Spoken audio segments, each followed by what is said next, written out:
आज पढ़ेंगे कांग्रेस में गरम दल और क्या पढ़ेंगे, नरम दल। ठीक है, तो अच्छा एक चीज पूछना था, थ्योरी भी आप लोग को पढ़ा दिया जाए क्या? ठीक है, क्या बोलता है? ठीक है, तो थ्योरी भी पढ़ा देते हैं, क्या बोलता है? ठीक है, तो मान लो अगर 20 दिन में खत्म होने वाला है तो 25 दिन लगेगा, 5 दिन एक्स्ट्रा लगेगा, यही ना? तो क्या करें, पढ़ा दें?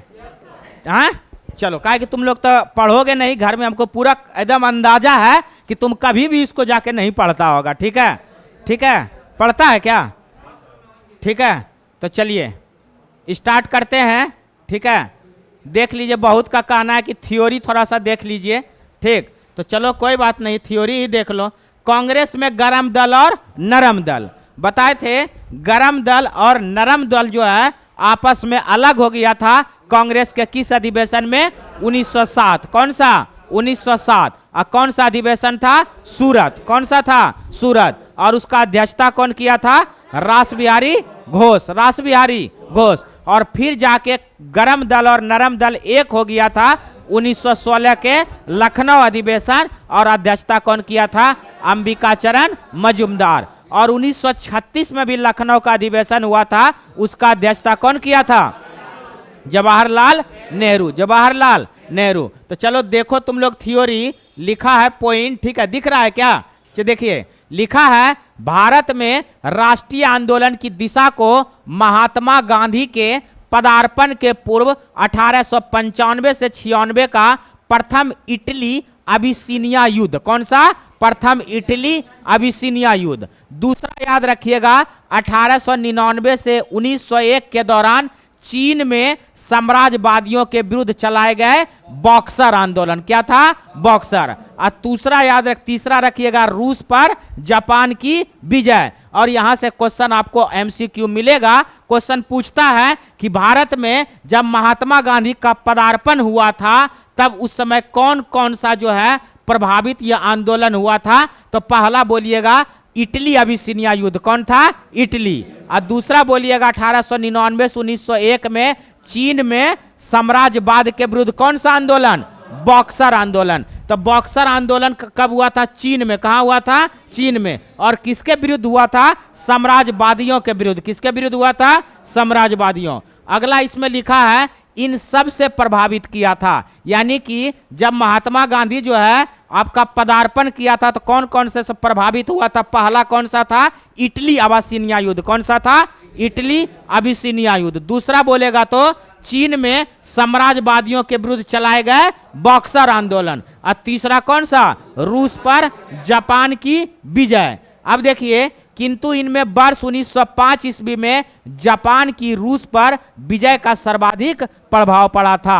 लेकिन 1905 ईस्वी में जो है जापान, किसका? जापान की रूस पर क्या हो गया था? सर्वाधिक क्या पड़ा था?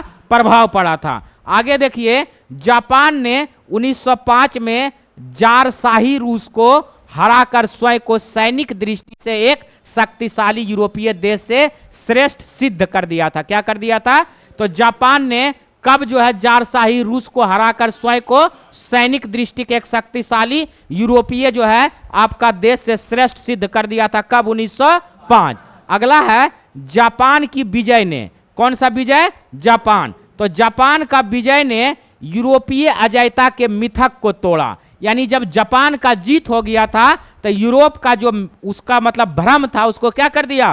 तोड़ दिया। अगला है, कांग्रेस के नरम दल के नेताओं की आंदोलन की प्रमुख पद्धति राज वामबंध आंदोलन, अर्थात प्रशासन में भारतीयों की भागीदारी की मांग तथा जनता में राजनीतिक जागरूकता उत्पन्न करना। तो ये जो टर्म है ना, राज वामबंध आंदोलन, यहां से क्वेश्चन पूछा हुआ है। ठीक है, क्वेश्चन पूछा है।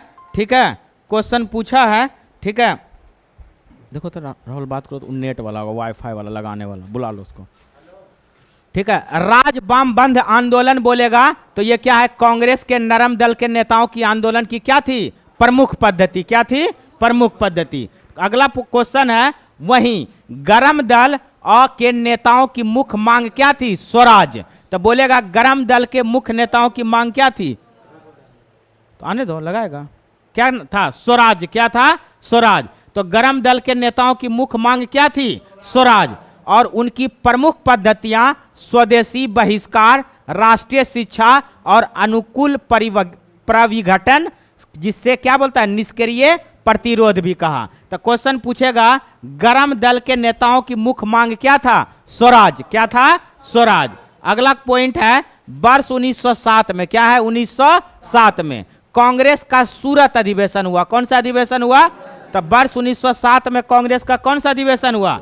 सूरत का अधिवेशन। और कांग्रेस नरमपंथी और गरमपंथी दो अलग अलग गुटों में क्या हो गया? विभक्त हो गया। यानी 1907 ईस्वी के कांग्रेस का सूरत अधिवेशन हुआ और इसमें गरम दल और नरम दल क्या हो गया? अलग हो गया। क्या हो गया? अलग हो गया। ठीक है।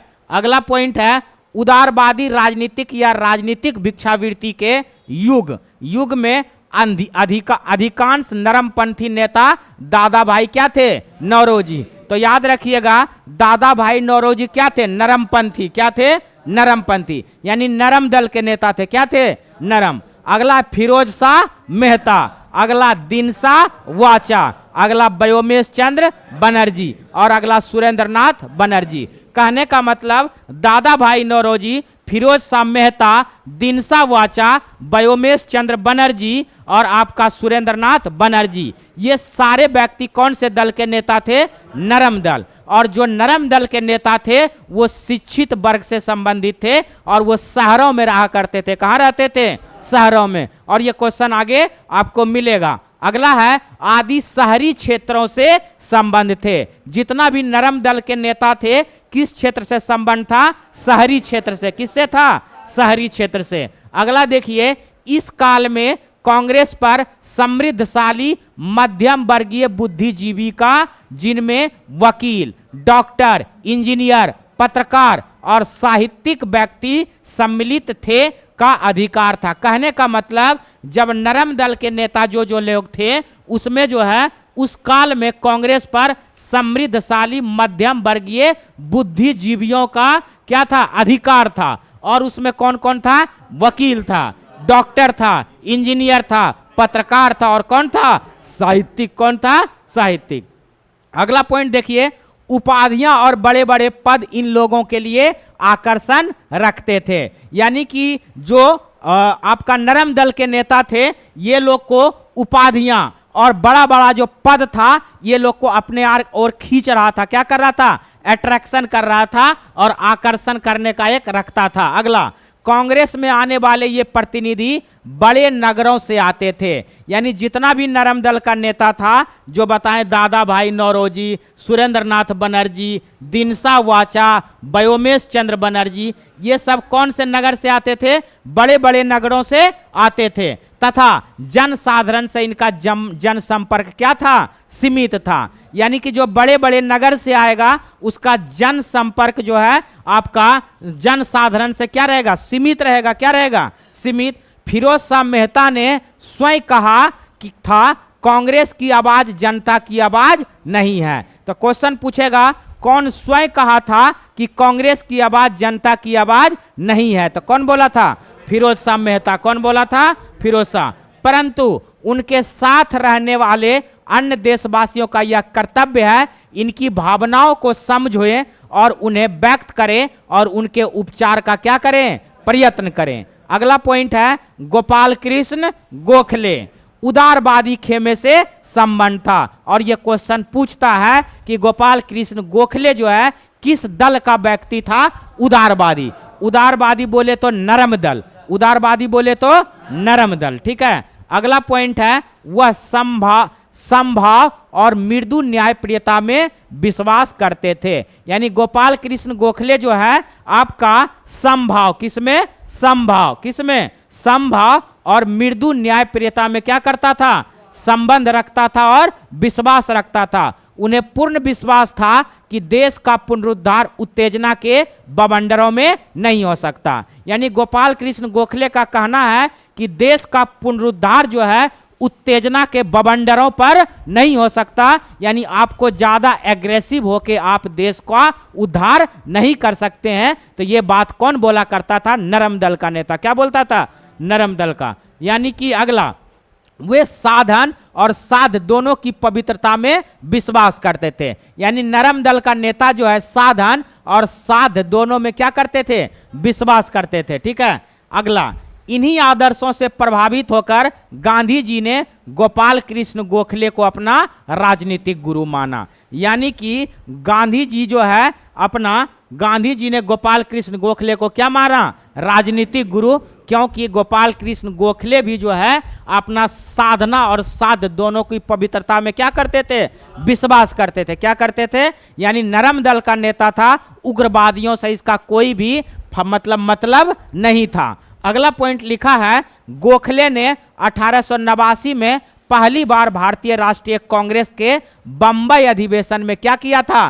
भाग लिया। और ये जहर है। क्या है? जहर। यानी कि गोपाल कृष्ण गोखले 1905 के कांग्रेस के अधिवेशन की अध्यक्षता किया था बनारस में, लेकिन बोलेगा गोपाल कृष्ण गोखले पहली बार कांग्रेस के किस अधिवेशन में भाग लिया था? तो बोलेगा कौन सा? 1889 में पहली बार भारतीय राष्ट्रीय कांग्रेस के बंबई अधिवेशन। कौन सा? बंबई अधिवेशन में क्या लिया था? भाग लिया। और 1897 में उन्हें दिनसा वाचा को भारतीय व्यय के लिए नियुक्त बेल्वी आयोग, यानी कि आधिकारिक नाम रॉयल कमीशन। क्या नाम था? Royal commission. ठीक है, आधिकारिक नाम royal commission on the administration of expenditure of India के सम्मुख साक्ष्य देने के लिए कहां भेज दिया था? इंग्लैंड। कहां भेजा था? इंग्लैंड। अगला है, यह आयोग भारत के सैन्य एवं असैनिक व्यय तथा भारत और ब्रिटेन के बीच व्यवहार के बंटवारे के लिए क्या किया गया था? नियुक्त किया गया था। अगला पॉइंट आप लोग देखिए, 1899 क्या है? 1899 में गोखले बंबई विधान परिषद के लिए तथा कालांतर में इंपीरियल लेजिस्लेटिव काउंसिल के लिए क्या किया गया था? चुना गया था। क्या किया गया था? चुना गया था। यानी 1899 में जो है गोखले बंबई विधान परिषद के लिए, किसके लिए? बंबई विधान परिषद के लिए, और कालांतर में इंपीरियल लेजिस्लेटिव काउंसिल के लिए क्या किया गया था? चुना गया। तो क्वेश्चन पूछेंगे, बताइएगा बंबई विधान परिषद और इंपीरियल लेजिस्लेटिव काउंसिल के लिए आपका कौन चुना गया था? तो गोखले। कौन चुना गया था? गोखले। कब चुना था? 1889, 1899, 1899। अगला पॉइंट है, 1906 के आसपास भारतीय राजनीति में कांग्रेस के भीतर उग्रवादी विचारधारा का उभार स्पष्ट हुआ। यानी कि 1906 ईस्वी के आसपास जो है भारतीय राजनीति में कांग्रेस के उग्रवादी कहने का मतलब गरम दल के नेता का क्या हो गया था? प्रवेश हुआ था। ठीक है, और देश में गुप्त क्रांतिकारी संगठन जो 1890 के दशक से सक्रिय होने लगे थे, उनकी क्रांतिकारी गतिविधियां वर्ष 1906 के बाद अधिक तीव्र हो गया। क्या हो गया? अधिक। यानी कि कहने का मतलब आपका गरम दल का जो व्यक्ति था, कब जो है वो भारत के राजनीति में प्रवेश किया था? तो 1906। और 1906 के बाद जो है जितना भी गरम दल का राजनीतिक संस्थान था वो आपका उग्र रूप लेने लगा था। अगला है उग्रवादी विचारधारा के 4 प्रमुख नेता थे। यानी कि उग्रवादी विचारधारा कहने का मतलब गरम दल के नेता लगभग कितना था? 4। लाल बाल पाल और अरविंद घोष। लाल बाल पाल और अरविंद घोष, यानी बाल गंगाधर तिलक, लाला लाजपत राय, बिपिन चंद्रपाल और अरविंद घोष। कौन था? अरविंद घोष। तो क्वेश्चन पूछ देता है कि अरविंद घोष गरम दल का नेता था या नरम दल का? तो कौन सा? गरम दल का। किसका था? क्वेश्चन पूछेगा अरविंद घोष जो है उदारवादी नेता था या उग्रवादी? तो क्या हो जाएगा? उग्रवादी। क्या होगा? उग्रवादी। यानी कि उग्रवादी को ही हम लोग क्या बोलते हैं? गरम दल। अगला है, इन नेताओं ने स्वराज्य प्राप्ति को ही अपना लक्ष्य बनाया। कहने का मतलब गरम दल का जितना नेता था अर्थात उग्रवादी जितना था वो स्वराज्य प्राप्ति को ही अपना क्या बनाया था? लक्ष्य बनाया था। क्या बनाया था? तो क्वेश्चन पूछेगा स्वराज्य प्राप्ति को अपना लक्ष्य नरम दल के नेता बनाया या गरम दल का? तो कौन सा बनाया? गरम दल का। अगला पॉइंट देखिए, उन्हें उदारवादी नेताओं की तरह संवैधानिक दायरे के अंदर अपनी मांग मनवाने में विश्वास नहीं था। यानी कहने का मतलब उदारवादी नेता की तरह संवैधानिक दायरे के अंदर अपनी मांग मनवाने में विश्वास नहीं किया करता था। कौन? गरम दल का नेता। कौन सा? गरम। और संविधान के दायरे के अनुसार वो नरम दल का नेता चलता था। अगला, जहां उदारवादी दल संवैधानिक आंदोलन में, अंग्रेजों की न्यायप्रियता में, वार्षिक सम्मेलनों में भाषण देने में, प्रस्ताव पारित करने में और इंग्लैंड में शिष्टमंडल भेजने में विश्वास करता था, वहीं दूसरी ओर उग्रवादी दल आक्रामक प्रतिरोध में, सामूहिक आंदोलन में तथा आत्म बलिदान के लिए दृढ़ निश्चय में विश्वास करता था। कहने का मतलब, उदारवादी दल का नेता जो है संविधान पर विश्वास करता था, वो हाथ गोड़ जोड़कर जो है देश की आज़ादी चाहता था, लेकिन गरम दल का नेता बोलता था ये सब करने से कुछ नहीं होगा, तोड़ फोड़ करो और उग्र मचाओ, तभी यहां से ये क्या होगा? भागेगा। क्या होगा? भागेगा। और कहीं ना कहीं उग्रवादी, यानी जैसे लाल बाल पाल हो गया, उसके बाद जितना भी गरम दल का नेता था, भारत की आज़ादी में इन्होंने बहुत भूमिका निभाया था। सिर्फ गांधी जी का ही ये इतना बड़ा रूप नहीं था, कहीं न कहीं इन लोगों से वो डरा करते थे। अभी भी देखो, तुम लोग आंदोलन के लिए जाता होगा तो कुछ छात्र रहता होगा नरम दल का और कुछ छात्र क्या रहता होगा? गरम दल का। क्या रहता था? गरम दल का। तो चाहे गोली चले, चाहे बम गिरे और चाहे वो टैंक वाला पानी दे रहा था ना, तो वो लोग उस पर क्या कर रहा था? डांस कर रहा था। क्या कर रहा था? डांस। ठीक है, तो कुछ ऐसे थे। ठीक है, तो कहीं कहीं आपको जो है थोड़ा सा उग्र रूप दिखाना पड़ता है। अगला है, विदेशी नियंत्रण से पूर्ण स्वतंत्रता था, जबकि उदारवादी दल के स्वराज का अर्थ है साम्राज्य के अंदर औपनिवेशिक स्वशासन। अगला पॉइंट है लाला लाजपत राय। लाला लाजपत राय को शेर पंजाब के नाम से भी जाना जाता है। तो क्वेश्चन पूछता है, शेर पंजाब के नाम से किसे जाना जाता है? लाला लाजपत राय। किसको जानते हैं? अगला, ये भारतीय राष्ट्रीय कांग्रेस में गरम दल के नेता तथा पंजाब के राष्ट्रवादी नेता थे। तो याद रखिएगा, लाला लाजपत राय जो है पंजाब के राष्ट्रवादी नेता थे। क्या थे? पंजाब। तो लाला लाजपत राय कहां के राष्ट्रवादी नेता थे? पंजाब। अगला पॉइंट है, पंजाब केसरी भी कहा जाता था। तो पंजाब केसरी किसको कहते थे? लाला लाजपत राय को। किसको कहते थे? लाला। अगला पॉइंट है, लाला लाजपत राय बाल गंगाधर तिलक तथा बिपिन चंद्रपाल को लाल बाल पाल के नाम से जाना जाता था। तो यही क्वेश्चन पूछा था, लाल बाल पाल में कांग्रेस के ये किस अधिवेशन में कौन भाग नहीं लिया था? कौन नहीं लिया था? तो बाल गंगाधर तिलक और बिपिन चंद्र पाल। लिया कौन था? लाला लाजपत राय। कौन लिया था? लाला लाजपत राय। अगला पॉइंट है, साइमन कमीशन का विरोध करते समय, यानी साइमन कमीशन भारत आया था 1928, 3 फरवरी 1928। कहां पहुंचा था? बंबई। कहां पहुंचा था? बंबई। और साइमन कमीशन का विरोध करते समय हुए लाठीचार्ज से लाला लाजपत राय क्या हो गए थे? घायल हो गए थे। और उसी समय लाला लाजपत राय ने बोला था, मेरे सिर पर लाठियों का एक एक प्रहार अंग्रेजी ताबूत के कील के समान होगा। तो कौन बोला था? लाला लाजपत राय। और लाला लाजपत राय 3 फरवरी 1928 को कहां आया था? बंबई।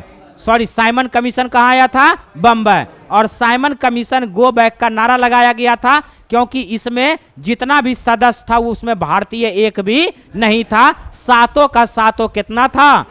कौन था? ब्रिटिश। तो साइमन कमीशन में कितना सदस्य था जो भारत आया था? 7। कितना था? 7। अगला पॉइंट देखिए, जिसके कारण 17 नवंबर 1928 को लाला लाजपत राय का क्या हो गया? मृत्यु। तो क्वेश्चन पूछेगा, लाला लाजपत राय का मृत्यु कब हो गया? 17 नवंबर 1928। 17 नवंबर 1928। लाला लाजपत राय ने सुरेंद्र नाथ बनर्जी के भाषण संग्रह में से मैजनी पर, किस पे? मैजनी पर। किस पे है? मैजनी पर उनके भाषण पढ़ाकर उनसे बहुत प्रभावित हुए और उन्हें अपना राजनीतिक क्या मान लिया था? गुरु मान लिया था। क्या मान लिया था? तो बताइए, लाला लाजपत राय का राजनीतिक गुरु कौन था? मैजनी। कौन था? महात्मा गांधी का राजनीतिक गुरु कौन था? गोपाल कृष्ण गोखले। गोपाल कृष्ण गोखले। चलिए आगे चलकर मैजनी की उत्कृष्ट रचना duties of man. Duties of man. तो बताइएगा ड्यूटीज ऑफ मैन कौन लिखा था? मैजनी। कौन लिखा था? कल पूछेंगे ड्यूटीज ऑफ मैन कौन लिखा था?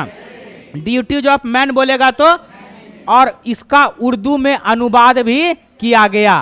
बंगाल के विभाजन के विरोध में चलाए गए स्वदेशी आंदोलन। कौन सा आंदोलन? स्वदेशी। यानी ये स्वदेशी आंदोलन जो चलाया गया तो बंगाल के विभाजन के विरोध में चलाया गया। ये स्वदेशी जो है आंदोलन चाहता था कि बंगाल का विभाजन नहीं हो, और बंगाल विभाजन के विरोध में कौन सा आंदोलन चलाया गया था? स्वदेशी। और स्वदेशी आंदोलन प्रारंभ हुआ था 7 अगस्त 1905। 7 अगस्त 1905।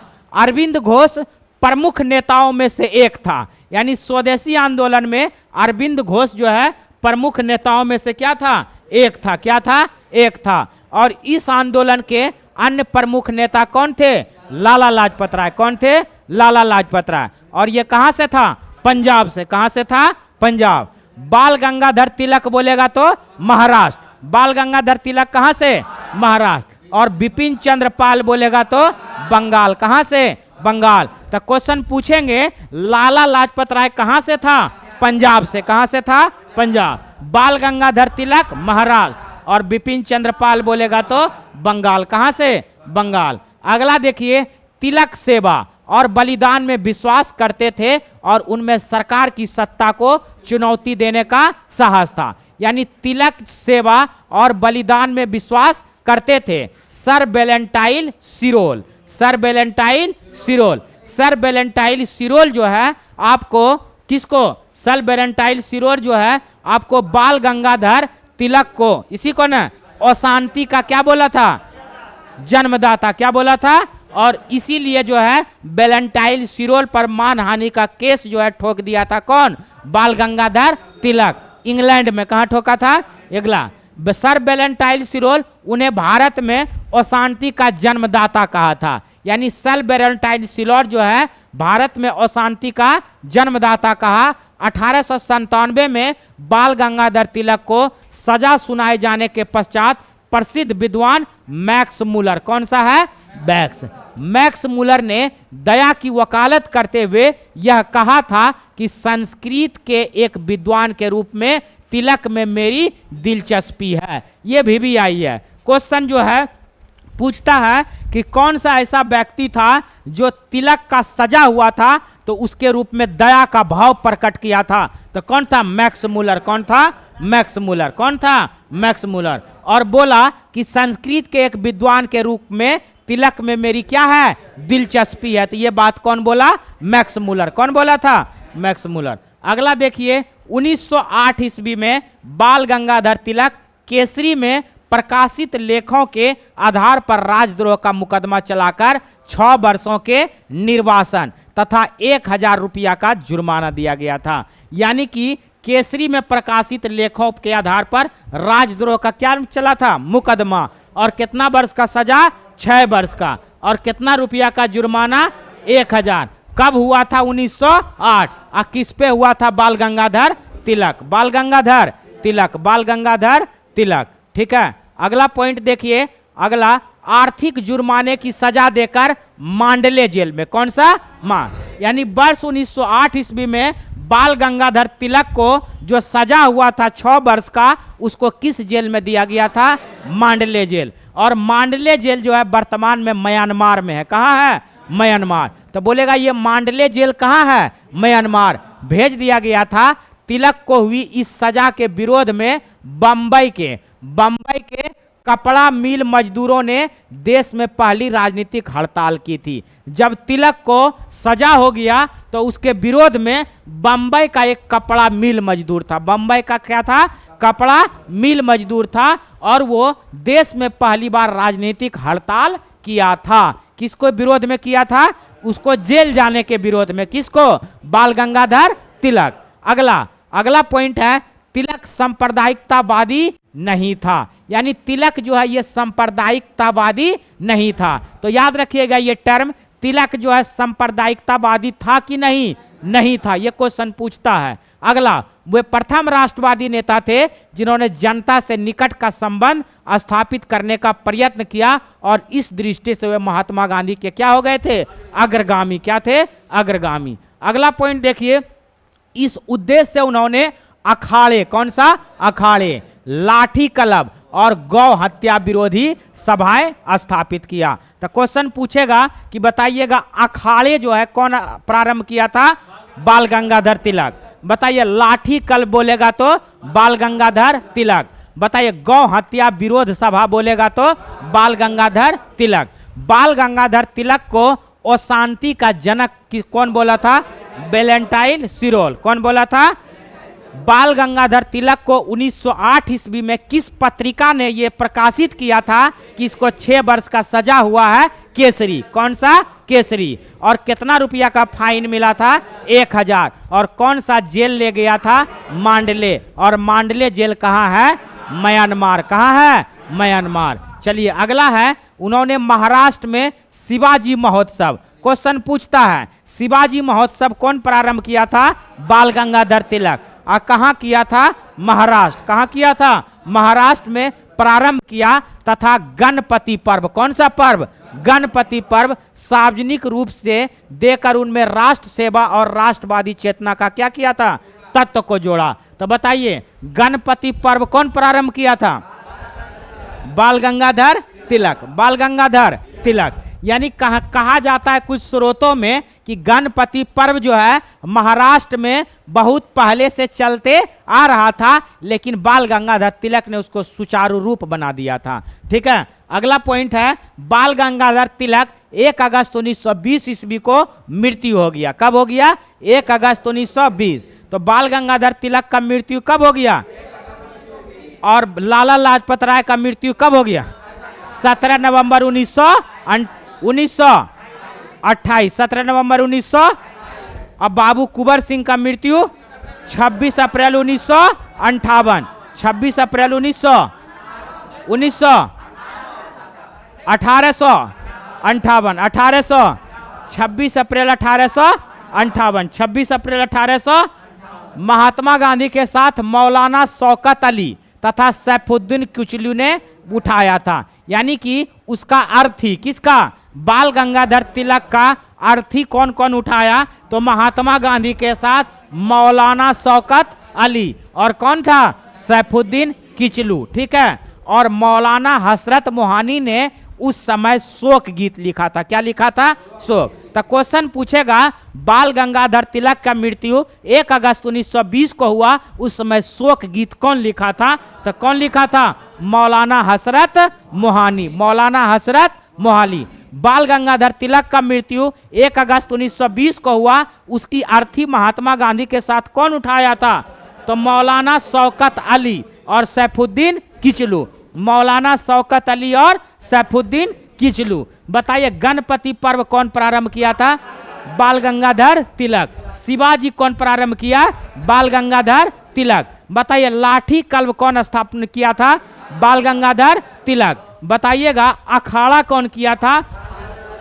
हत्या गौ विरोधी बोलेगा तो बाल गंगाधर तिलक। बाल गंगाधर तिलक। बाल गंगाधर तिलक का जब सजा हो रहा था तो कौन सा जो है पहली बार जो है महाराष्ट्र में पहली राजनीतिक हड़ताल किया था? तो कौन किया था? बम्बई के कपड़ा मिल मजदूर। बम्बई के कपड़ा मिल मजदूर। मांडले जेल कहाँ है? म्यांमार। मांडले जेल कहाँ है? म्यांमार। कब जो है आपका भारतीय राजनीतिक दल में जो है गरम दल का नेता प्रवेश किया था? 1906। कब किया था? 1906। बताइएगा अगला, बताइएगा एक क्वेश्चन। ठीक है, लाला लाजपत राय को क्या बोला जाता है? शेर पंजाब। क्या बोलते हैं? शेर पंजाब। साइमन कमीशन का विरोध करते समय इसका मृत्यु कब हो गया था? 17 नवंबर 1928। 17 नवंबर 1928। बताइएगा लाला लाजपत राय जो है अपना राजनीतिक गुरु किसे माना था? लाला लाजपत राय किसे माना था? मैजनी। किसे माना था? तो लाला लाजपत राय अपना राजनीतिक गुरु किसे माना था? मैजनी को। किसे माना था? बताइएगा ड्यूटीज ऑफ मैन पुस्तक किसका था? मैगनीज। किसका? किसका? मैजनी। किसका था? तो ड्यूटीज ऑफ मैन बोलेगा तो मैजनी। उसको किस भाषा में अनुवाद किया था? उर्दू। किस में किया था? उर्दू। बताइएगा कि स्वदेशी आंदोलन जो है कब प्रारंभ हुआ था? 7 अगस्त 1905। बताइएगा अरविंद घोष किस दल का नेता था? गरम या नरम? गरम। बिपिन चंद्र पाल बोलेगा तो? गोपाल कृष्ण गोखले बोलेगा तो? नरम। कौन सा? अब दादा भाई नौरोजी बोलेगा तो? दादा भाई नौरोजी बोलेगा तो? चलिए अब हम लोग क्या आते हैं? क्वेश्चन। क्या आते हैं? क्वेश्चन। अब तुम लोग थोड़ा सा बना पाओगे, क्या करोगे? ठीक है, चलिए देखते हैं क्वेश्चन नंबर पहला। देखिए आपको पढ़ाए थे अभी जस्ट, जब आप ननिहाल अवस्था में थे। कौन सी अवस्था में? ठीक है, जब आप छोटा बच्चा थे और नानी घर में खेला करते थे, उस समय हम आपको बताए थे। तो देखिए लिखा है महात्मा गांधी के पदार्पण से। महात्मा गांधी के पदार्पण मतलब कहने का मतलब महात्मा गांधी जब अपना पद जो है अर्पण किए थे, ठीक है, उस समय पूर्व भारत में राष्ट्रीय आंदोलन की दिशा को निम्नलिखित में से किन अंतरराष्ट्रीय घटनाओं ने प्रभावित किया था? बताए थे। तो बताइए 1896 का इटली अबिसिनिया युद्ध था। बताओ चीन के बॉक्सर आंदोलन था। बताओ आयरलैंड के क्रांतिकारी आंदोलन भी था। याद कर लेना, वहां पे नहीं दिया था। आयरलैंड का क्रांतिकारी आंदोलन भी था। रूस और जापान के युद्ध में जापान का विजय था। तो ये चारों था। बताए थे ना महात्मा गांधी का जब पदार्पण हुआ था तो निम्नलिखित में से किन घटनाओं पर प्रभावित किया गया था? तो 1896 का इटली अबिसिनिया युद्ध, चीन के बॉक्सर आंदोलन और आयरलैंड के क्रांतिकारी आंदोलन, और रूस और जापान के युद्ध में जापान का किसका विषय? तो बोलेगा रूस और जापान के बीच में जब युद्ध हुआ तो कौन जीता था? तो जापान। कौन जीता था? क्वेश्चन नंबर 2 देखिए, अगला पॉइंट है भारतीय राष्ट्रीय आंदोलन के उदारवादी चरण। कौन सा चरण? उदारवादी। उदारवादी चरण याद रखिए 1885 से 1905, और 1905 के बाद 1906 आता है, और उस समय गरम दल का नेता जो है आपका इस राजनीतिक में क्या करता है? प्रवेश करता है। क्या करता है? तो ये क्वेश्चन पूछता है आपसे कि उदारवादी चरण का काल क्या है? 1885 से 1905। 1885 से 1905। देखिए लिखा है पहला पॉइंट, आधुनिक यूरोप की समृद्ध लोकतांत्रिक एवं वैज्ञानिक संस्कृति का समर्थन किया गया। क्या किया गया? समर्थन। तो ये क्या है? सही। यानी आधुनिक यूरोप की समृद्ध लोकतांत्रिक एवं वैज्ञानिक संस्कृति का क्या किया गया? समर्थन किया गया। दूसरा पॉइंट, ब्रिटिश साम्राज्यवाद के आर्थिक पहलू की कड़ी आलोचना की गई। तो दोनों टर्म याद रख लीजिए, दोनों क्या है? सही। यानी ब्रिटिश साम्राज्य के आर्थिक पहलू की कड़ी आलोचना किया गया। यानी ब्रिटिश साम्राज्य का जो आर्थिक पहलू था उसका निंदा किया गया, उसका आलोचना किया गया, और उसका एक तरह से शिकायत किया गया। क्या किया गया? शिकायत। ठीक है, क्वेश्चन नंबर 3 देखिए। क्या देखिएगा? 3। ठीक है, चलिए इसमें 1 और 2 दोनों क्या है? सत्य है। क्या है? सत्य। अगला पॉइंट देखिएगा क्वेश्चन नंबर 3 में है कांग्रेस के नरम दल के नेता की आंदोलन की पद्धति क्या थी? तो बताए थे राज बाम बंद आंदोलन। बताए थे राज बाम बंद आंदोलन। यानी कांग्रेस के नरम दल के नेता के आंदोलन क्या था? राज बाम बंद आंदोलन। अब देखिएगा राज बाम बंद आंदोलन किसको कहते हैं? तो प्रशासन में भारतीयों की भागीदारी, यानी प्रशासन में भारतीयों की भागीदारी तथा जनता में राजनीतिक जागरूकता क्या करना? उत्पन्न करना। उसी को हम लोग बोलते हैं राज वाम बंद आंदोलन। तो याद हो गया? कोई क्वेश्चन पूछेगा राज वाम बंद आंदोलन क्या है, तो उसको बोलिएगा ना कि भारतीयों प्रशासन में भारतीयों की भागीदारी की मांग और जनता में राजनीतिक जागरूकता क्या करना? उत्पन्न करना। यानी जनता में कैसी जागरूकता उत्पन्न करना? राजनीतिक। चलिए क्वेश्चन नंबर 4 क्या है? 4 देखिए लिखा है निम्नलिखित में से किस आंदोलन के कारण भारतीय राष्ट्रीय कांग्रेस का विभाजन हुआ? भारतीय राष्ट्रीय कांग्रेस का क्या हुआ? विभाजन, जिसके परिणाम स्वरूप नरम दल और गरम दल का क्या हो गया? उद्भव। तो ये कौन सा था? स्वदेशी। कौन सा आंदोलन था? स्वदेशी। कौन सा आंदोलन? स्वदेशी। ठीक है, गरम दल और नरम दल का क्या हो गया? उद्भव। तो ये कौन सा आंदोलन था? स्वदेशी। ठीक है, चलिए बताइएगा, भारत छोड़ो आंदोलन बोलेगा तो कब हुआ था?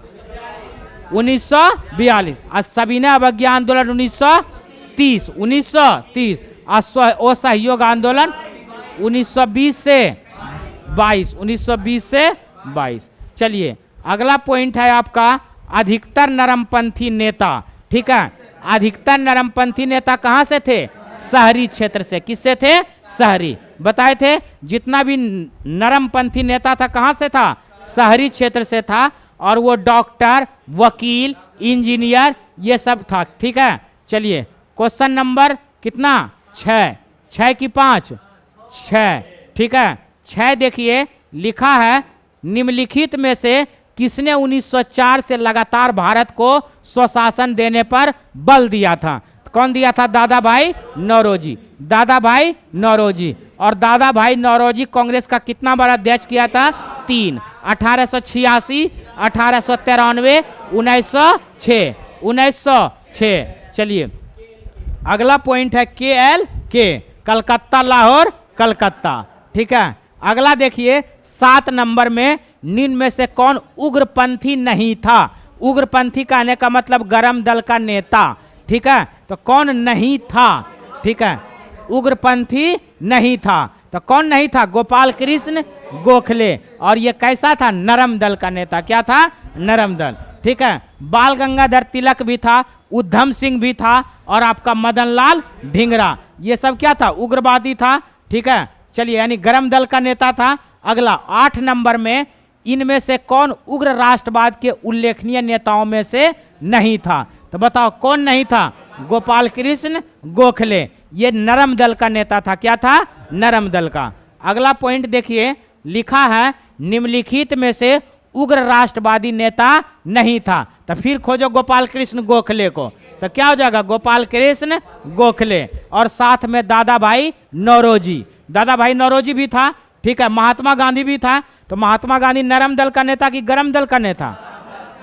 नरम दल का। चलिए क्वेश्चन नंबर 10 देखिए, कितना है? 10। किसने भारतीय राष्ट्रीय कांग्रेस पर प्रार्थना, याचना और विरोध की राजनीति करने का आरोप लगाया था? तो कौन लगाया था? बाल गंगाधर तिलक। यानी किसने भारतीय कांग्रेस पर प्रार्थना, याचना तथा विरोध करने की राजनीतिक ये आपका लगाया था, आरोप लगाया था? तो कौन लगाया था? बाल गंगाधर तिलक। अगला पॉइंट देखिएगा, क्वेश्चन नंबर कितना? 11। 11 में देखिए क्या लिखा है, किसने भारतीय राष्ट्रीय कांग्रेस के विरुद्ध अनुनय, विनय और विरोध की राजनीति का दोष लगाया था? यानी अनुनय, विनय और विरोध की राजनीति का दोष लगाया था। कौन लगाया था? बाल गंगाधर तिलक। कौन लगाया था? बाल गंगाधर तिलक। तो बोलेगा कि भारतीय राष्ट्रीय कांग्रेस के अनुनय, विनय और विरोध की राजनीति का दोष कौन लगाया था? बाल गंगाधर तिलक। तो बताओ एनी बेसेंट कांग्रेस का अधिवेशन की अध्यक्षता कब किया था? 1917। 1917। बताओ अगला क्वेश्चन 12 क्या है? 12। कांग्रेस की प्रार्थना, याचना, नीति अंततः समाप्त हो गई, ये कौन बोला था? बाल गंगाधर तिलक। बाल गंगाधर। तो जहां कांग्रेस की प्रार्थना, याचना की नीति अंततः समाप्त हो गई, कौन बोला था? बाल गंगाधर तिलक। बाल गंगाधर तिलक। अगला पॉइंट देखिए आप लोग,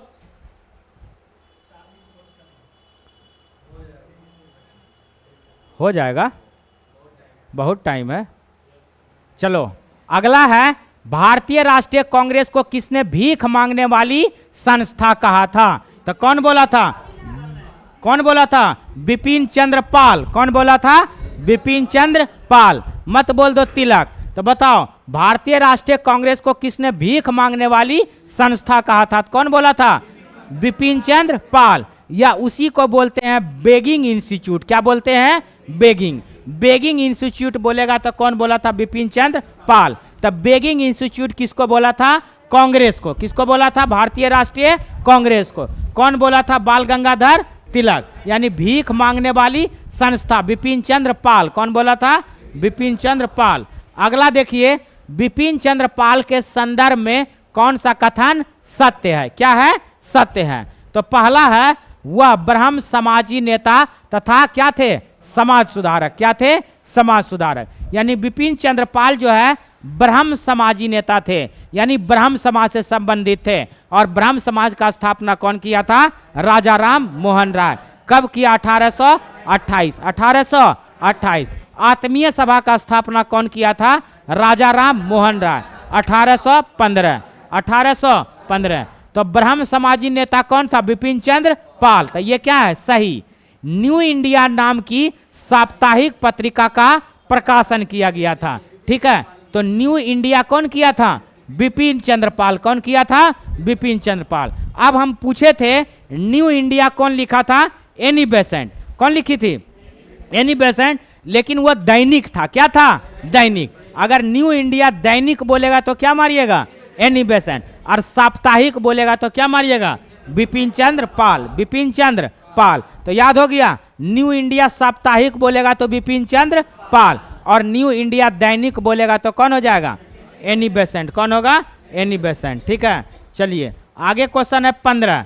15 में है भारतीय राष्ट्रीय आंदोलन ग्रामपंथियों के प्रभावाधीन आया था कब, 1906। कब आया था, 1906। बताए भी थे। ठीक है, इसको बताने का जरूरत है नहीं। क्वेश्चन नंबर 16 क्या है, 16। निम्नलिखित में से कौन सा नेता कांग्रेस के गर्म दल से संबंधित था। तो कौन था, अरविंद घोष। कौन था, अरविंद घोष। तो अरविंद घोष क्या था, कांग्रेस के गर्म दल से संबंधित था। और ये अरविंद घोष जो है आपका गर्म दल का नेता था कि नरम दल का, कौन सा दल का था। चलिए क्वेश्चन नंबर आगे देखिए। क्वेश्चन नंबर कितना, 17। कितना है, 17। क्या, ठीक है, कितना है, 17।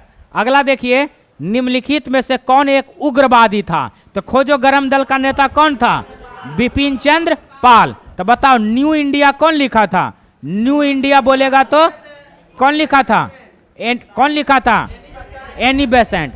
और दैनिक बोलेगा तो एनी बेसेंट, और साप्ताहिक बोलेगा तो। चलिए अगला क्वेश्चन है 18। क्या है, 18। राष्ट्रीय आंदोलन में निम्न में से किसने नरम दलीय के तौर पर नहीं जाना जाता है। तो बताओ कौन हो जाएगा, बाल गंगाधर तिलक। और ये क्या है, गरम दल का नेता। कैसा है, गरम दल का। दादा भाई नौरोजी बोलेगा तो नरम, एमजी रनाडे बोलेगा तो, और गोपाल कृष्ण गोखले बोलेगा तो नरम। क्या हो जाएगा, नरम। अगला क्वेश्चन नंबर कितना, 19। कितना है, 19। 19 में है शेर पंजाब के नाम से कौन मशहूर था। तो कौन था, लाला लाजपत राय। शेर पंजाब बोलेगा तो लाला लाजपत राय। पढ़ाए भी थे। ठीक है, अगला क्वेश्चन देखिएगा। क्वेश्चन नंबर कितना, 20। निम्नलिखित में से कौन भारतीय राष्ट्रीय कांग्रेस में उदारवादियों से जुड़ा नहीं था। तो बताओ कौन होगा, लाला लाजपत राय। उदारवादी से कौन नहीं था, लाला लाजपत राय। तो लाला लाजपत राय गरम दल का नेता था। कैसा था, गरम दल का। ठीक है, क्वेश्चन नंबर आगे देखिए। Question number 21। 21 में फिर देखिए। ठीक है, निम्न में से किस एक को लाला लाजपत राय ने अपना राजनीतिक गुरु माना था। तो कहाँ है, मैजनी। ये भी पढ़ाए थे। तो क्या हो जाएगा, मैजनी। क्या हो जाएगा, मैजनी। ठीक है, अगला क्वेश्चन देखिए। क्वेश्चन नंबर कितना, 22। उन्होंने मैजनी, गैरीबाल्डी, शिवाजी तथा श्री कृष्ण के जीवनी लिखी। वे अमेरिका में कुछ समय के लिए रहे तथा वे केंद्रीय सभा के सदस्य भी क्या हो गए, निर्वाचित। तो कौन थे, लाला लाजपत राय। यानी कि लाला लाजपत राय। अगला पॉइंट है आपका क्वेश्चन नंबर कितना, 23। कितना है, 23। 23 में है कांग्रेस सम्मेलन को शिक्षित भारतीयों का वार्षिक राष्ट्रीय मेला किसने कहा था। बताइए, लाला लाजपत राय। लाला लाजपत राय। यानी कांग्रेस सम्मेलन को शिक्षित भारतीयों की वार्षिक राष्ट्रीय मेला किसने कहा था, लाला लाजपत राय। कौन बोला था, लाला लाजपत राय। ठीक है, इसको याद करते जाइएगा घर में भी जाके। क्वेश्चन नंबर 23 देखिए। 24। कितना है, 24। कौन मध्यम वर्गीय नहीं था। तो कौन नहीं था, बाल गंगाधर तिलक। बाल गंगाधर तिलक ये मध्यम वर्गीय नहीं था, ये गरम दल का नेता था। क्या था, गरम। जो नरम दल का नेता था वो मध्यम वर्गीय था, वो शिक्षित था और शहरी क्षेत्र से बिलोंग करता था। कहां से करता था, शहरी क्षेत्र। क्वेश्चन नंबर 25 देखिए, क्या देखिएगा 25। 25 में है निम्न में से कौन एक स्वदेशी के समर्थक थे? तो स्वदेशी के समर्थक थे अरविंद घोष। कौन थे? अरविंद घोष। तो स्वदेशी के समर्थक कौन थे? अरविंद घोष। कौन थे? अरविंद घोष। कौन थे? अरविंद घोष। अगला पॉइंट है क्वेश्चन नंबर 26। भारतीय अशांति का जनक के रूप में जाना जाता है कौन? बाल गंगाधर तिलक। बाल गंगाधर तिलक। और इसको कौन बोला था? वैलेंटाइन सिरोल। वैलेंटाइन सिरोल। 1908 ईस्वी में इसको कौन सा जेल में रखा गया था? मांडले। और मांडले जेल कहाँ है? म्यांमार। बताइए, क्वेश्चन है बाल गंगाधर तिलक को किसने अशांति का जनक कहा था? तो कौन होगा? वैलेंटाइन सिरोल। क्या हो जाएगा? वैलेंटाइन सिरोल। अगला है किसने कहा तिलक भारतीय अशांति का जनक है? कौन बोला था? वैलेंटाइन सिरोल। वैलेंटाइन सिरोल। बी सिरोल। तो देखिएगा इसे भी ऑप्शन में देता है, बी सिरोल। ठीक है। अगला क्वेश्चन है निम्नलिखित में से किसे भारतीय अशांति का जनक कहा गया है? कहाँ है? बाल गंगाधर तिलक। क्या हो जाएगा? बाल गंगाधर तिलक। और कौन बोला था? वैलेंटाइन सिरोल। कौन बोला था? वैलेंटाइन सिरोल। चलिए बताइए, तिलक को कितना रुपया का जुर्माना दिया गया था? 1000। कितना था? 1000। कब मिला था? 1908। Question number 30। बाल गंगाधर तिलक को सजा के पश्चात निम्न में से किसने दया की वकालत की थी और कहा संस्कृत के एक विद्वान के रूप में तिलक में मेरी दिलचस्पी है? तो कौन बोला था? Max Muller. ये भी पढ़ाए थे ना? कौन मिला था? यानी सारा पढ़ा हुआ मिल रहा है क्या? ये ज्यादा अच्छा था क्या? क्या बोल रहे हो? हाँ, ऐसा है क्या? फी बढ़ाना पड़ेगा। क्वेश्चन नंबर कितना है? 31। कितना है? 31। ठीक है। चलो, बाल गंगाधर तिलक लोकमान्य तिलक के नाम से जाना जाने लगा जब? कब जाना जाने लगा? तो जब जो है वो एक लोकप्रिय शिक्षक बने। उन्होंने एक लोकप्रिय अखबार शुरू किया। सरकार ने उन्हें रैंड मर्डर केस में अभियुक्त बनाया और उन्होंने शिवाजी और गणपति उत्सव क्या किया था? शुरू किया था। इसका आंसर क्या हो जाएगा? ई। क्या हो जाएगा? ई। ठीक है। देखिए, ब्रिटिश सरकार द्वारा बाल गंगाधर तिलक पर पुणे के तत्कालीन प्लेग कमिश्नर कौन था? WC Rand. और लेफ्टिनेंट आइसट की हत्या के उपरांत राजद्रोह के मामले में मुकदमा क्या किया गया था? चलाया गया था। कब चलाया गया था? ठीक है। अगला, तिलक को दोषी पाया गया और 18 माह का कठोर कारावास की क्या किया गया था? सजा सुनाया। जब वो जेल से बाहर आए तब वे एक राष्ट्रीय नायक के रूप में उभरे और उन्हें लोकमान्य की उपाधि क्या किया गया था? दिया गया। कहने का मतलब बाल गंगाधर तिलक को लोकमान्य की उपाधि कब दिया गया? जब वो पुणे के एक प्लेग कमिश्नर WC रैंड और लेफ्टिनेंट आइसट के हत्या के उपरांत उस पर राजद्रोह का आरोप लगा, मुकदमा लगा और उसको दोषी पाया गया और उस पर 18 माह का कड़ी सजा मिला था। क्या मिला था? सजा। ठीक है। और जब वो जेल से बाहर आया 18 माह के बाद, तब उसको जो है उन्हें लोकमान्य की क्या मिला था? उपाधि। क्या मिला था? उपाधि। तो क्वेश्चन कोई पूछेगा तो जरूर बताइएगा कि बाल गंगाधर तिलक को लोकमान्य का उपाधि काहे दिया गया? तो बोलिएगा पुणे का जो है एगो प्लेग कमिश्नर था, उसका नाम था WC रैंड और लेफ्टिनेंट आइसट। उसके जो है हत्या के उपरांत राजद्रोह का आरोप लगा था और उस पर 18 माह का सजा हुआ था। और जब वो 18 माह का सजा काट कर बाहर निकला तो उसको क्या बोला गया? लोकनायक। क्या बोला गया था? जैसे आपका स्वामी विवेकानंद का नाम पहले था, क्या नाम था? नरेंद्र दत्त। जब वो 1893 में शिकागो जा रहा था धर्म सम्मेलन में भाग लेने के लिए, तो राजस्थान के खेत्री ने उसका नाम क्या रखा था? क्या नाम? विवेकानंद। क्या नाम रखा था? अगला क्वेश्चन नंबर 32 देखिए। 1908 में 6 वर्ष की कारावास की सजा स्वतंत्रता संग्राम के किस उग्रवादी नेता को मिला था? किसको मिला था? बाल गंगाधर तिलक। और कौन सा जेल में मिला था? मांडले। कितना रुपया का जुर्माना? 1000। अब मांडले जेल कहाँ है? म्यांमार। और उस समय कौन सा लेख प्रकाशित हुआ था? केसरी। कौन सा हुआ था?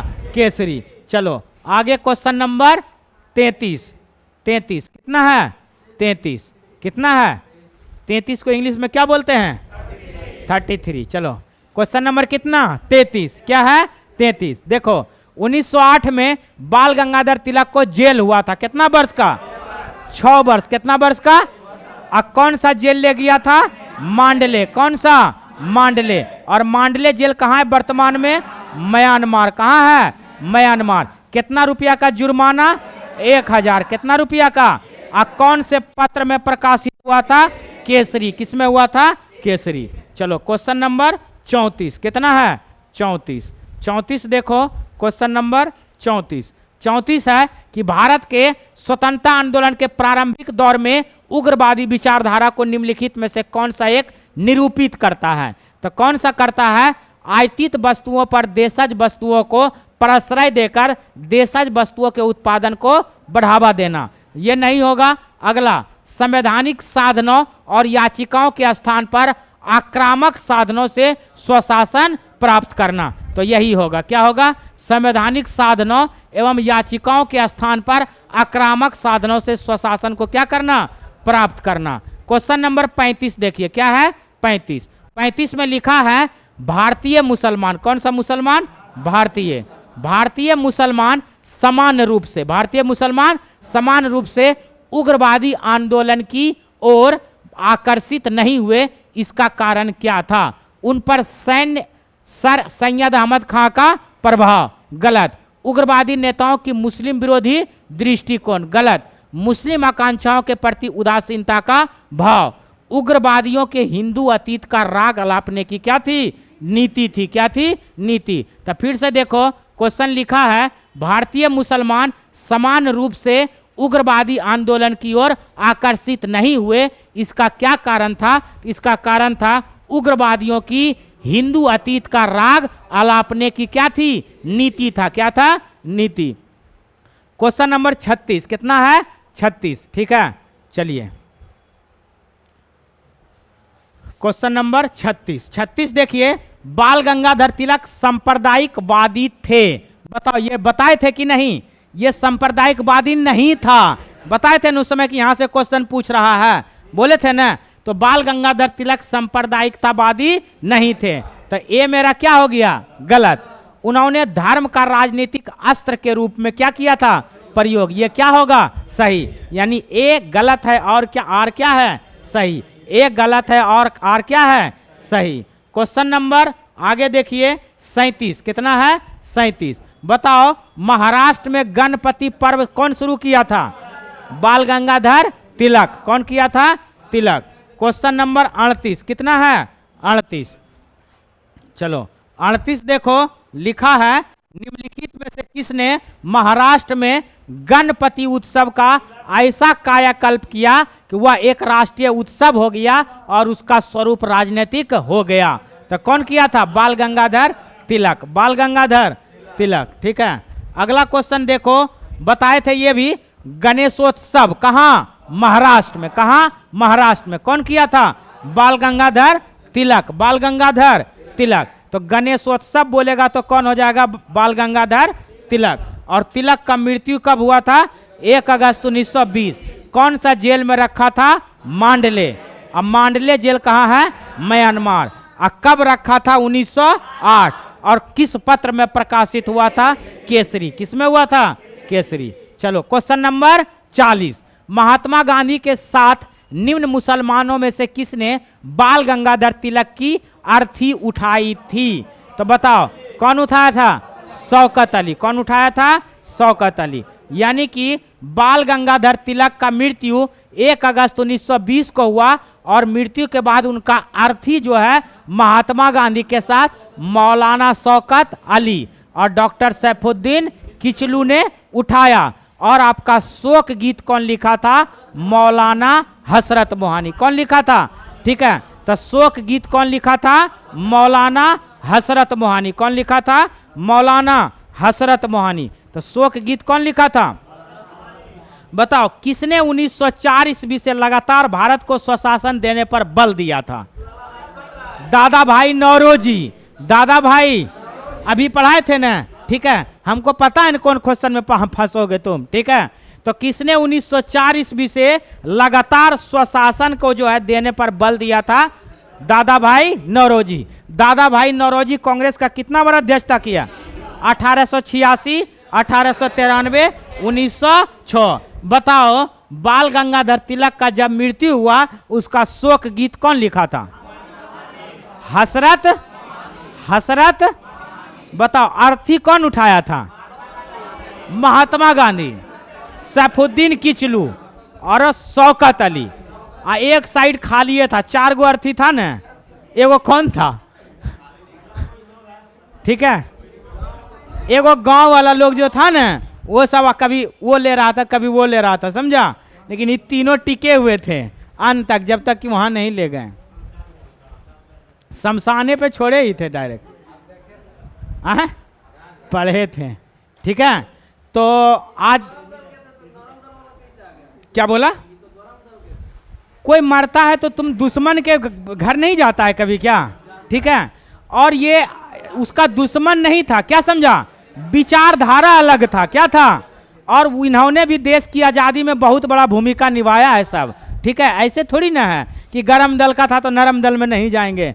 ठीक है, अभी देखो तो आरजेडी और बीजेपी सब एक दूसरे में जाता है, जाता नहीं है? चलिए, तो इसको बंद करो। कहाँ गया राहुल? अब करंट चालू करते हैं।